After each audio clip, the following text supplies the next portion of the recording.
Market లో invest చేసి మీ డబ్బులు డబుల్ చేసుకోవాలనుకుంటున్నారా? సుందరరామిరెడ్డి గారి లైవ్ సెమినార్ కి అటెండ్ అవ్వండి.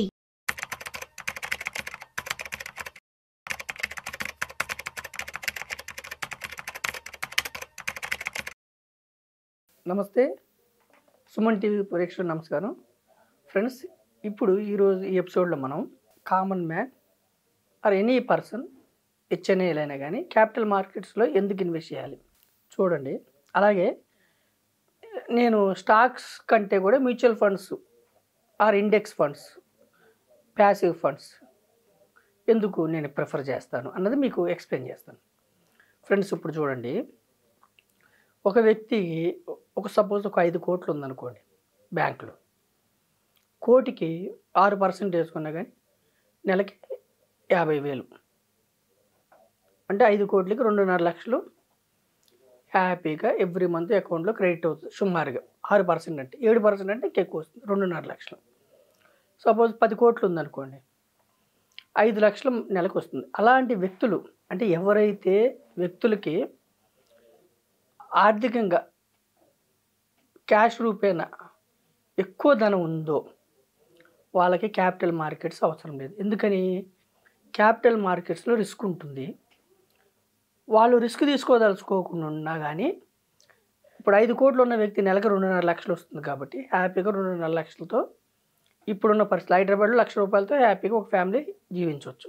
1,00,000-1,50,000 హ్యాపీగా. సో 2.5 లక్షలు 5 కోట్లు ఉన్న వ్యక్తి ఎఫ్డీ చేసుకున్నా 2.5 లక్షలు వస్తుంది కాబట్టి హ్యాపీగా జీవించవచ్చు. సో వాళ్ళు రిస్క్ తీసుకోదలుచుకోకపోతే క్యాపిటల్ మార్కెట్స్ అవసరం లేదు. అంటే నేను చెప్పేది ఏమిటంటే ఎక్కువ ధనం ఉన్న వ్యక్తులకి క్యాపిటల్ మార్కెట్స్ రిస్క్ తీసుకోకపోయినా పర్వాలేదు. ఓకే. అలాగే కొంతమందికి ల్యాండ్స్ ఉంటాయి, 10 ఎకరాలు, 15 ఎకరాలు, 20 ఎకరాలు. వాళ్ళు రిటైర్మెంట్ అంటే 50, 55, 60 ఇయర్స్ టైంకి వచ్చే వరకు నెల నెల ప్యాసివ్ ఇన్కమ్ కావాలంటే ల్యాండ్స్ మీద కౌలు రూపేణా వాళ్ళకి డబ్బు వస్తుందా వెళ్ళనుకుంటూ లేదు, వాళ్ళకి శాలరీ లాగా కావాలనుకున్నప్పుడు వాళ్ళు ఒక 5 ఎకరాలు, ఎకరం 50 లక్షలు వేసుకున్న సుమారుగా ఒక 5 ఎకరాలు అంటే 2.5 కోట్లు, ఒక 10 ఎకరాలు అంటే ఒక 5 కోట్లు అంటే సుమారుగా చెప్తున్నాం. కొన్ని చోట్ల ఎక్కువ ఉండొచ్చు, కొన్ని చోట్ల తక్కువ. వాళ్ళు చక్కగా ఎఫ్డీ చేసుకొని జీవించవచ్చు. అంటే ఆల్రెడీ ల్యాండ్స్ రూపేణా, ఆల్రెడీ ఎఫ్డీల రూపేణా ధనవంతులైన వాళ్ళకి capital markets, stock markets invest చేయకపోయినా పర్వాలేదు. లేదు, కొంతమంది వ్యక్తులకి ప్యాసివ్ ఇన్కమ్ అంటే ఇల్లులు ఉంటాయి, 3-4 ఇల్లులు, రెంటల్ ఇన్కమ్ వస్తుంది. 1,00,000 నుంచి 5 లక్షలు, 1,00,000 నుంచి 10 లక్షల వరకు నెల నెల వస్తుంది. వాళ్ళకి కూడా అవసరం లేదు. సో మనం ఏం చెప్తున్నామంటే మీకు బ్యాక్గ్రౌండ్ లేదా, వెనకాల మీ యొక్క ఫాదర్స్, తాతలు, ముత్తాతలు ఎక్కువ మీకు ఆస్తులు సమకూర్చి పెట్టలేదు. మీరు ధనవంతులు కావాలంటే ఒక మార్గం క్యాపిటల్ మార్కెట్స్, క్యాపిటలిజం, కంపెనీస్లో ఓనర్షిప్. మీకు బ్యాక్గ్రౌండ్ లేదు, అన్ఫార్చునేట్గా ఏదో కారణాల వల్ల మీరు పెద్దగా చదువుకోలేకపోయారు. ఎంటెక్లు కానీ, పిహెచ్డీలు కానీ, ఎంఎస్సి అంటే పెద్ద పెద్ద పీజీలు కానీ, పెద్ద పెద్ద చదువులు మీరు చదవలేకపోయారు. బాధపడద్దు. బ్యాక్గ్రౌండ్ లేదు, బాధపడద్దు. మీకు ఒక అవకాశం ఏమిటంటే మన దేశం, ప్రపంచవ్యాప్తంగా కూడా క్యాపిటల్ మార్కెట్స్ ఉన్నాయి. మన దేశం మీకు ఇచ్చిన గొప్ప అదృష్టం ఏమిటంటే క్యాపిటల్ మార్కెట్స్. స్టాక్ మార్కెట్స్ మరో పేరు క్యాపిటల్ మార్కెట్స్, మూలధన మార్కెట్స్, క్యాపిటల్ మార్కెట్స్. క్యాపిటలిజం అంటే మీరు కూడా కంపెనీస్లో ఓనర్స్ అవ్వచ్చు. ఎప్పుడు కూడా కంపెనీస్లో 2 రకాల కంపెనీస్ ఉంటాయి, private limited companies, public limited companies. Private limited కంపెనీస్లో కొంతమంది వ్యక్తుల చేతిలోనే కంపెనీ ఉంటుంది. స్థాపించిన వ్యక్తి, అతని భార్య, అతని చుట్టాల చేతిలోనే ఓనర్షిప్ ఉంటుంది. వాళ్ళు ఆ కంపెనీ ఎంత పెద్ద కంపెనీ అయినా, ప్రైవేట్ లిమిటెడ్ కంపెనీ, మనం వెళ్ళి అందులో ఓనర్షిప్ కావాలి, షేర్ కావాలి, కొనుక్కుంటాం, పార్ట్నర్ అవుతాం అంటే మనం తీసుకోవాలి. వాళ్ళకి బంధువు అయితేనో ఇంకొకటి ఇద్దాం. పబ్లిక్ లిమిటెడ్ కంపెనీస్ అంటే స్టాక్ మార్కెట్ దగ్గర లిస్ట్ అయిన కంపెనీస్లో మనం ఓనర్షిప్ కావాలంటే మనం ఎవరి రికమెండేషన్ అవసరం లేదు. మన భారతదేశంలో మనము జస్ట్ ఒక డీమ్యాట్ అకౌంట్ ఉండి చదువున్నా లేకపోయినా ఏ గ్రామం వ్యక్తి అయినా ఏ రిలీజియన్ వ్యక్తి అయినా ఏ రీజన్ వ్యక్తి అయినా కానీ మనం క్యాపిటల్ మార్కెట్స్లో కంపెనీస్లో ఓనర్షిప్ కావచ్చు. నేను ఇక్కడ ప్రజలకు చెప్పేది ఏంటంటే, నేను చాలాసార్లు చెప్పాను, మళ్ళీ చెప్తున్నాను. మీరు కామర్స్, ఎంకామ్, బీకామ్, అకౌంట్స్ మీకు తెలియకపోయినా బ్యాంక్స్లో ఓనర్స్ అవ్వచ్చు. మీరు ఎంబీబీఎస్, ఎండి, ఎంఎస్ చదవకపోయినా హాస్పిటల్స్లో ఓనర్స్ అవ్వచ్చు. మీరు BTech, MTech, doctorate in engineering చేయకపోయినా సాఫ్ట్వేర్ కంపెనీస్లో ఓనర్స్ అవ్వచ్చు. ఎంఎస్సి మైక్రోబయాలజీ, బయాలజీ, జువాలజీ లేకపోయినా మీరు ఫార్మా కంపెనీస్లో, హెల్త్ కేర్ కంపెనీస్లో ఓనర్స్ అవ్వచ్చు. క్యాపిటల్ మార్కెట్స్లో మీకు బిగ్గెస్ట్ ఆపర్చునిటీ ఉంది. అయితే ఒక కోణం ఏమిటంటే, మధ్యతరగతి వారు, పేద ప్రజలు ఒక జనరేషన్లో ధనవంతులు కావటాలంటే క్యాపిటల్ కంపెనీస్లో ఓనర్స్ అయితే మీరు ధనవంతులు అయ్యే అవకాశం ఉంది. ఎలా ఉంది అని చెప్తున్నంటే, ఎన్నో కంపెనీస్ చిన్న కంపెనీస్, స్మాల్ కంపెనీస్గా స్టార్ట్ అయ్యి మన భారతదేశంలో దుర్భేద్యమైన పెద్ద కంపెనీస్ అయినవి చాలా ఉన్నాయి. ఉదాహరణకి ఇన్ఫోసిస్ లాంటివి.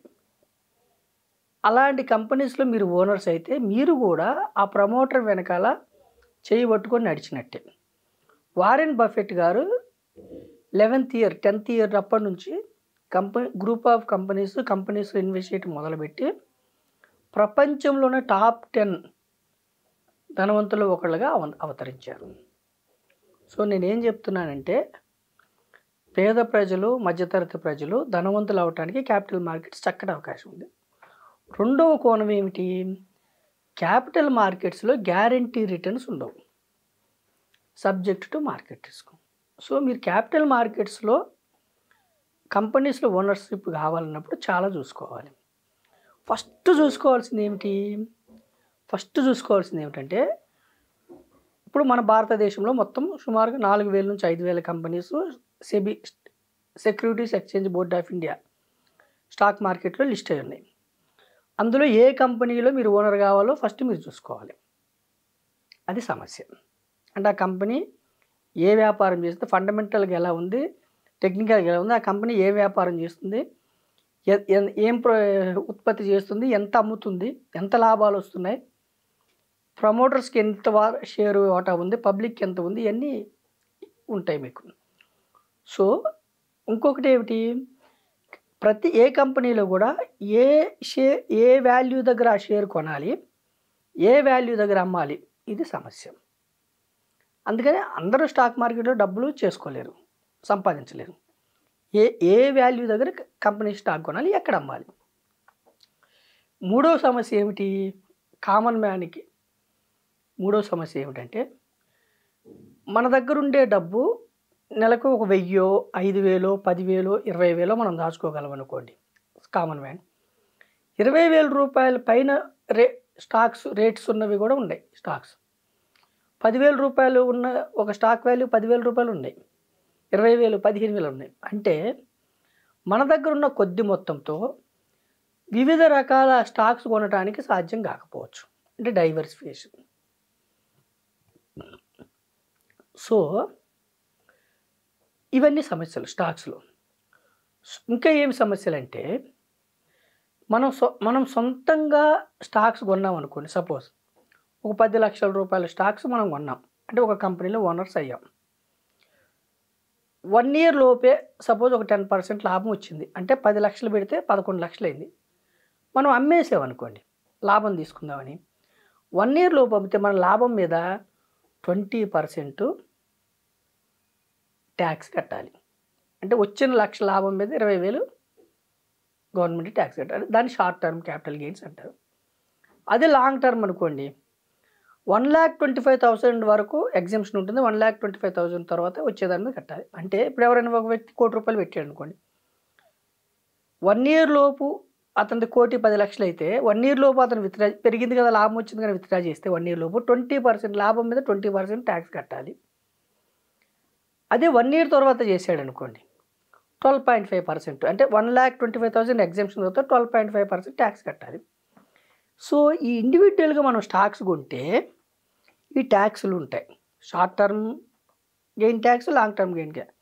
మరి వీటిలన్నిటికీ ఈ యొక్క ప్రతికూలతలకి మనం ఎలా తప్పించుకోవాలి అంటే ఏ రేట్లో కొనాలి, ఏ రేట్లో అమ్మాలి, డైవర్సిఫికేషన్ వివిధ రంగాల స్టాక్స్ ఎలా కొనాలి, క్యాపిటల్ గెయిన్ ట్యాక్స్లు, వీటిలన్నిటికి మనం తప్పించుకోవాలంటే మనం ఏం చెప్తున్నాం అంటే కామన్ మ్యాన్కి అంటే పెద్ద హెచ్ఎన్ఐ కస్టమర్స్కి అయినా ఈక్విటీ మ్యూచువల్ ఫండ్స్ అంటే కూడా స్టాక్స్ కొనటమే, ఇండెక్స్ ఫండ్స్ అంటే కూడా స్టాక్స్ కొనటమే, ఈటీఎఫ్లు అయినా అంతే, ప్యాసివ్ ఫండ్స్ అయినా అంతే.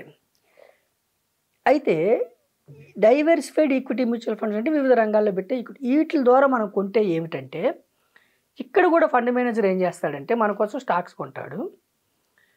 10% రాగానే సపోజు ప్రాఫిట్ బుక్ చేసాడు అనుకోండి, మ్యూచువల్ ఫండ్స్ ట్రస్ట్ రూపేణా ఫామ్ అయి ఉంటాయి.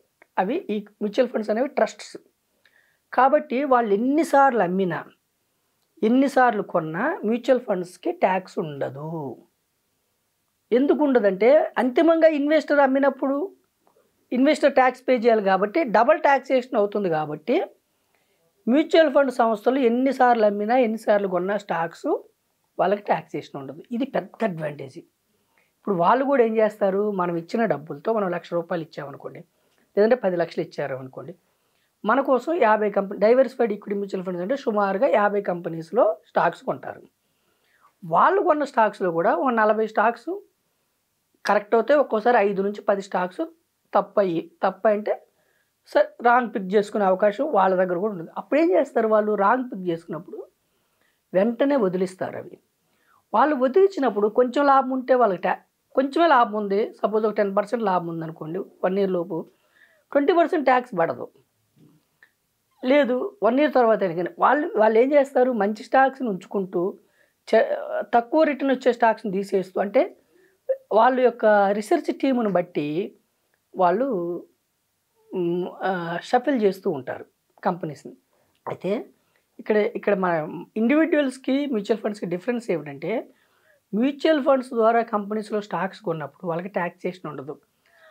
మనము ట్యాక్స్ రూపేణా కట్టే చాలా అమౌంట్ ఇక్కడ మిగులుతుంది. సో ఇక్కడ అందుకనే లాంగ్ టర్మ్లో ఈక్విటీ మ్యూచువల్ ఫండ్లో 12 to 13%, మోర్ దాన్ 5 years ఉన్న ఫండ్స్లో 12 to 13% చక్కగా వస్తున్నాయి.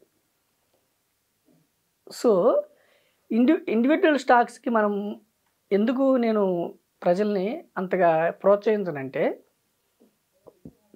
మీకు చాలా సమయం కావాలి, సమయం వెచ్చించాలి ఇండివిజువల్ స్టాక్స్లో. రెండోది ఏమిటి, మీరు ఎంతో కష్టపడిన హార్డ్ ఎర్న్డ్ మనీ ఒక మధ్యతరగతి కుటుంబం 10 నుంచి 20 లక్షలు ఇన్వెస్ట్ చేశారంటే వాళ్ళ జీవితకాల ఇన్వెస్ట్ చేసినట్టే. 10 నుంచి 20 లక్షల ఇన్వెస్ట్మెంట్ మీరు సరిగా డైవర్సిఫికేషన్ చేసుకోక, సరైన సెక్టార్స్ ఎన్నుకోక, సరైన కంపెనీస్లో మీరు ఇన్వెస్ట్ చేయలేక తీసుకున్నారనుకోండి, కొన్ని కంపెనీస్ ఇండివిజువల్ స్టాక్స్ కొన్ని కంపెనీస్ ఒక 10 years పాటు కూడా రిటర్న్స్ రాకుండా ఉన్న కంపెనీస్ చాలా ఉన్నాయి. కొన్ని కంపెనీస్ 10 years తర్వాత కూడా కొన్న స్టాక్ వాల్యూ కంటే తక్కువ ట్రేడ్ అవుతున్నాయి. కొన్ని కంపెనీస్ ₹100 దగ్గర మన స్టాక్ కొంటే ₹2 దగ్గర ట్రేడ్ అవుతున్న కంపెనీస్ కూడా ఉంటాయి. కొన్ని కంపెనీస్ జీరో అయిపోయిన కూడా ఉంటాయి. సో నేను ఏమంటున్నానంటే మధ్యతరగతి ప్రజలు కష్టపడి మీరు సంపాదించుకున్నారు. క్యాపిటల్ మార్కెట్స్ ఒక కామన్ మ్యాన్ క్యాపిటలిజంలోకి వచ్చి గ్రూప్ ఆఫ్ కంపెనీస్లో ఓనర్స్ అయ్యారంటే వెరీ గుడ్. అయితే మీ డబ్బు జీరో కాకూడదు అన్నది నా ప్రధాన ఉద్దేశం. అప్పుడు ఏం చేయాలంటే డైరెక్ట్ స్టాక్స్ మీకు నాలెడ్జ్ ఉంది, మేము చూసుకుంటాం అనుకున్న వాళ్ళు మీరు వెళ్ళండి, నేను కాదనట్లేదు, అది మీ ఇష్టం.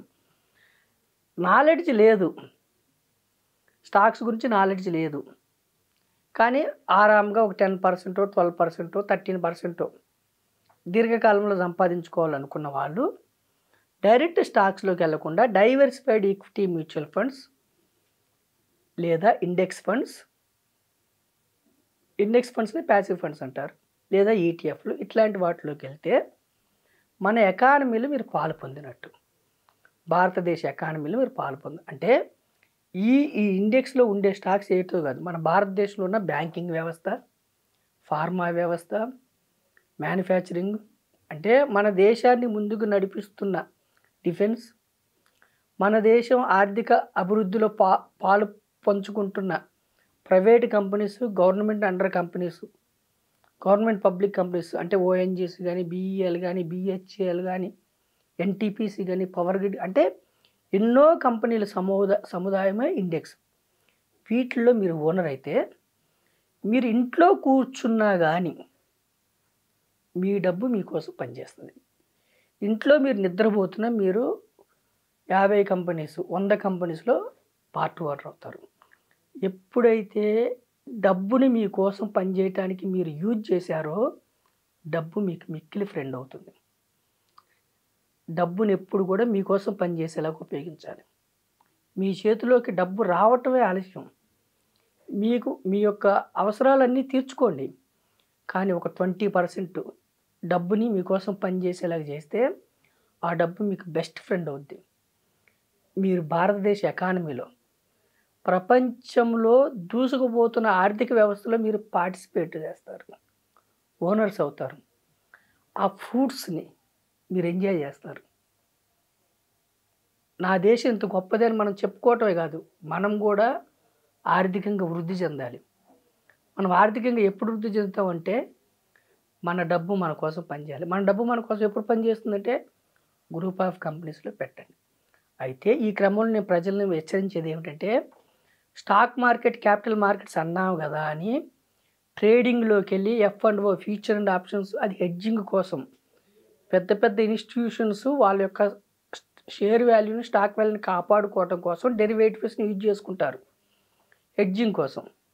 లేదంటే ఆల్రెడీ లక్షల షేర్లు ఉన్నవాళ్ళు వాళ్ళ డబ్బు పడిపోతున్నప్పుడు కాపాడుకోవడం కోసం దాన్ని హెడ్జింగ్ కోసం వాడుకునేది డెరివేటివ్స్.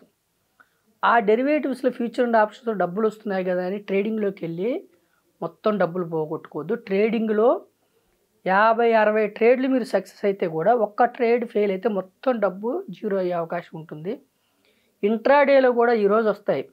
నాకు వచ్చిందంటే నా అవతల ఆపోజిట్లో నాకు వ్యతిరేకంగా ఉన్న వ్యక్తికి డబ్బు పోతున్నట్టు. ఇంట్రాడేలో 50% వ్యక్తులకు వస్తున్నాయంటే 50% వ్యక్తులు పోతున్నట్టు. ఇంట్రాడే ఫ్యూచర్ అండ్ ఆప్షన్స్ని తగ్గించుకో. అంటే ఇంట్రాడే ఫ్యూచర్ అండ్ ఆప్షన్స్ ఆడే వ్యక్తులకి మన మాటలు రుచించవు, మనమంటే ఇంకా కోపం కూడా వస్తుంది. ఆర్డినరీ ప్రజలకి, పేదవారికి, మధ్యతరగతి వారికి క్యాపిటల్ మార్కెట్స్ వల్ల జరిగే బెనిఫిట్స్ని నేను ఎవరైతే వింటున్నారో వాళ్ళకి ట్రేడింగు, ఇంట్రాడేని అవాయిడ్ చేసి చక్కగా ఇన్వెస్ట్ చేసుకుంటే ఒక 10 years, 15 years, 20 years అంటే లాంగ్ టర్మ్లో మాత్రమే ధనం సమకూరుతుంది. మీరు డబ్బులు సంపాదించుకోవడానికి అవకాశం ఉంటుంది. ఈ క్రమంలో మీరు టెలిగ్రామ్, సైబర్ నేరాలు, స్టాక్ మార్కెట్స్ మీద విపరీతమైన మోసాలు జరుగుతున్నాయి. ఏ లింకులు పడితే ఆ లింకులు క్లిక్ చేయొద్దు. పాంజీ స్కీమ్స్లో ఇరుక్కోవద్దు. పాంజీ స్కీమ్స్ అంటే ఎక్కువ వడ్డీ ఇస్తామని చెప్పి కొత్త వాళ్ళ దగ్గర వడ్డీ లాగి పాత వాళ్ళకి ఇస్తూ ఉంటారు. అందులో ఆల్రెడీ ఉన్న వాళ్ళకి కొత్త వ్యక్తిని మనం జాయిన్ చేస్తే అతను డబ్బు తీసుకొని పాత వాళ్ళకి ఇస్తూ ఉంటారు. అది పాంజీ స్కీమ్స్. అది ఎక్కడొకక్కడ అంటే కొత్తగా వాడికి డబ్బు రాకపోతే క్లోజ్ చేసేస్తాడు. రమ్మీ, బెట్టింగ్, ఆన్లైన్, సైబర్ మోసాలు, స్టాక్ మార్కెట్ పేరుతో, టిప్స్ పేరుతో లక్షల కోట్లు మోసాలు జరుగుతున్నాయి. చదువుకున్న వ్యక్తులు ఎక్కువ మోసపోతున్నారు. కాకుండా లీగలైజ్డ్గా గ్రూప్ ఆఫ్ కంపెనీస్లో, క్యాపిటల్ మార్కెట్స్లో మీరు ఇన్వెస్ట్ చేస్తే మ్యూచువల్ ఫండ్స్ నేను అందుకు మ్యూచువల్ ఫండ్స్లో ఫ్రాడ్ లేదు. మ్యూచువల్ ఫండ్ కంపెనీలు మీరు డబ్బు తీసుకొని పారిపోవడం లేదు, సెబీ అండర్లో ఉంటాయి. మాలాంటి డిస్ట్రిబ్యూటర్స్ మోసం చేయటం లేదు. సో నేను స్టాక్స్ కంటే కూడా డైవర్సిఫైడ్ ఈక్విటీ మ్యూచువల్ ఫండ్స్ అందుకే ప్రిఫర్ చేస్తున్నాను. కామన్ మ్యాన్ క్యాపిటల్ మార్కెట్స్లో వచ్చి గ్రూప్ ఆఫ్ కంపెనీస్లో ఓనర్స్ అయ్యి మీరు ఇంట్లో ఉన్నా కానీ మీకోసం కంపెనీస్ పనిచేస్తూ ఉండాలి.